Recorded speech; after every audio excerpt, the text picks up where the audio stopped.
নমস্কার, আমি ভূমি। আমার আরও একটি নতুন ভ্লগে আপনাদের সকলকে স্বাগত জানাই। চলুন শুরু করছে আজকে আরও একটি নতুন ভ্লগ। তো আজকে সকাল সকাল দেখুন কেমন জোরে বৃষ্টি পড়ছে। তো বৃষ্টি পড়লে কী হবে, খেতে তো হবে। তাই আমি সকাল সকাল হাত মুখ ধুয়ে চলে এসেছি রান্নাঘরে। প্রথমে করে নিচ্ছি চা। চায়ের জন্য জল ভালো করে ফুটিয়ে নিয়েছি, এরপর দিয়ে দিলাম চা পাতা। আর চা পাতা দেওয়া মানে তো চা তৈরি। আর একটুখানি জাল করে নেবো, একটুখানি নয়, আমার চা করতে অনেকখানি সময় লাগে, কেননা আমি বুঝি একটুখানি বেশি সময় নিয়ে চাটা করি। যাই হোক, হয়ে গেছে, এরপর কাপে করে ঢেলে নেব। এরপর বিস্কুট দিয়ে খেয়ে নেব চা। আর এখন বৃষ্টিটাও থেমেছে, তাই মার স্নান বাসি কাজ সমস্ত কিছু হয়ে গেছে। ঠাকুর ঘরগুলো লেপছে আর কি। আর আমার এদিকে ভাত হয়ে গেছে, তরকারি হয়ে গেছে, ভাজা হয়ে গেছে। এরপর করছি ডিম ভাজা। তো তার আগে ডিমটা ভেঙে নিচ্ছি। আর আগে ভিডিও করার সময় পাইনি, কেননা আজকে এমনিতেই দেরি হয়ে গেছে, তাই তাড়াহুড়ো করে করছি। আর এখন ক্যামেরা করে দিচ্ছে আমার ভাই। সকাল সকাল বৃষ্টি পড়লে ঘুম থেকে উঠতেও একটুখানি দেরি হয়। তার মধ্যে হলো যখন বৃষ্টি পড়ছে তখন একটুখানি বসে থাকতে ইচ্ছে করে, আলসেমি লাগে আর কি। যাই হোক, আলসেমি করলে তো চলবে না, দেরি হয়ে গেছে আজকে। তাই তাড়াহুড়ো করে রান্নাঘরে ঢুকেছি, আর ঢুকে একটুখানি ভিডিও করা শুরু করেছি, এই জন্য আরও বেশি দেরি হয়ে গেছে। তাই ডিমগুলো ভাজছি ওই যে তাড়াহুড়ো করে, কেননা দেরি হয়ে গেছে। ওইদিকে বাবাকে খেতে দিয়েছি, এরপর ডিম ভাজা দিয়ে দেবো পরে আর কি। তাই তাড়াহুড়ো করেও এই যে ভিডিও করতে গিয়ে, ডিম ভাজা করতে গিয়ে দেখুন ডিমগুলো কেমন ভেঙে গেছে। যাই হোক, ভাঙুক আর কি, খাওয়া গেলেই হলো। এগুলো নামিয়ে নিয়ে বাবাকে প্রথমে দিয়ে আসবো, কেননা বাবাকে আগেই খেতে দিয়েছি। আর এদিকে দেখুন চা পড়েছে উনানের পাশে, তাই যে দেখতেও কেমন লাগছে। আর উনান যেহেতু আমাদের মাটির উনান, নোংরাও হয় তাড়াতাড়ি। যাই হোক, আপনারা একটু মানিয়ে নেবেন। তো পরে যে আরেকটুখানি বাকি ছিল সেটাও এখন ভেজে নিচ্ছি। রান্না হয়ে গেছে, এরপর ভাত বেড়ে নেব। তার আগে যে দেখাই আপনাদের কি কি আজকে রান্না করেছি। এখানে হচ্ছে ডিম ভাজা, কচু ভাজা, আর রয়েছে কাঁচকলার তরকারি। ভাইয়ের ভাতও বেড়ে নিয়েছি, দেখালাম আপনাদেরকে। এরপর মা আর আমি বেড়ে খেয়ে নেব।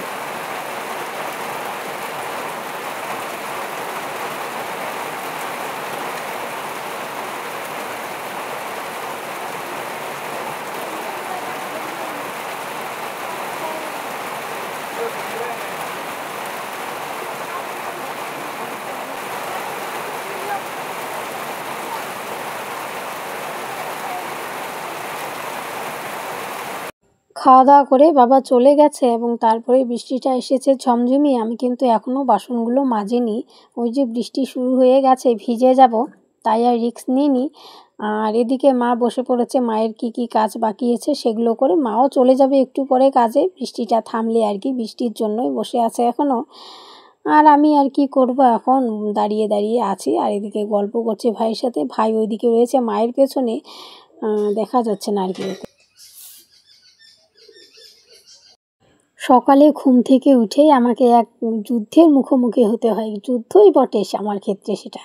ওই তাড়াহুড়ো করে হাত মুখ ধুয়ে রান্নাঘরে ঢুকে যাওয়া, এরপর রান্না করে দেওয়া, খেয়ে দিয়ে সবাই যে যার মতো চলে যাবে। তো তাই সেটা গ্রীষ্ম, বর্ষা, শরৎ, হেমন্ত, শীত, বসন্ত, যে 6টি ঋতু রয়েছে, সেই 6টি ঋতুর বেলাতেই আমাকে ওই সকালবেলায় এই যুদ্ধটা আমাকে করতে হয়। মানে যুদ্ধে আমাকে জিততেই হবে, এমন একটা অবস্থা। যাই হোক, যুদ্ধে জিতেও গেছি। আর এদিকে বৃষ্টিটাও থেমেছে, মাও চলে গেছে। এরপর আমি কি বাসনগুলো মেজে নিচ্ছি কলপারে এসে।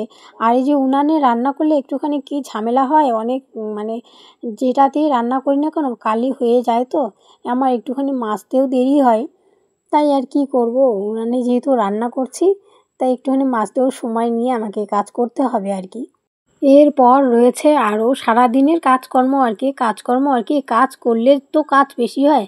ওই যেমন ঘরদোর লেপা মোছা, পরিষ্কার করা রাখা, সেটা পরিষ্কার করে রাখা, সেটা তো একান্তই নিজের ব্যক্তিগত ব্যাপার না। যে যতটুকু পরিষ্কার পরিচ্ছন্ন করে রাখবে সেটা তার উপর নির্ভর করে। যাই হোক, ওই আর কি, ওইরকম আমার যে বসে থাকবো, তার বদলে এটা একটুখানি করে নিই, সেটা একটুখানি করে নিই, এমন অবস্থা আর কি। কেননা মা যেহেতু করতে পারে না, সবটাই মানে আমাকেই করতে হবে।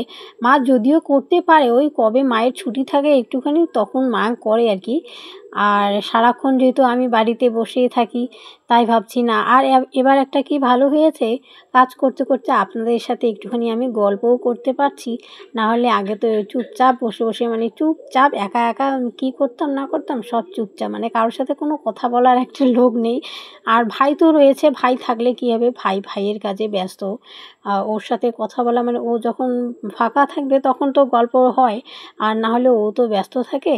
যাই হোক, ওকে আর ডিস্টার্ব করি না। আর এদিকে আমার বাসনগুলো মাজা হয়ে গেছে, এরপর আর কি ধুয়ে নিচ্ছি। আর কাজ করতে করতে এখন আমি অনেকটাই গল্প করা শিখে গেছি আপনাদের সাথে। কেননা আমি যখন প্রথম ভিডিও করতে শুরু করি তখন আমি ঠিক বুঝতে পারতাম না যে আমি এই সময় কী গল্প বলবো না গল্প বলবো।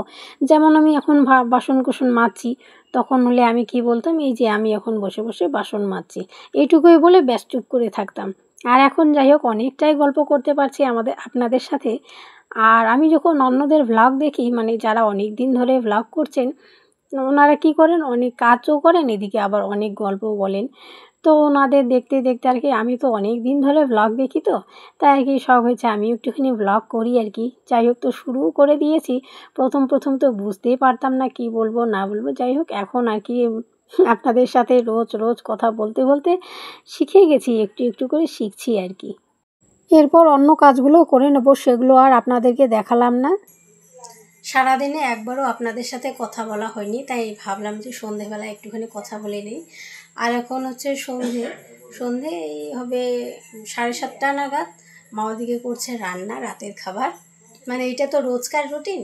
যাই হোক, মা রান্না করছে আর আমি এখানে বসে আছি এখন ঘরে। দিনের কাজকর্ম করে সন্ধেবেলা সন্ধে দিয়ে দিয়েছি, আর মা ফিরে এসে হচ্ছে মা করছে রান্না।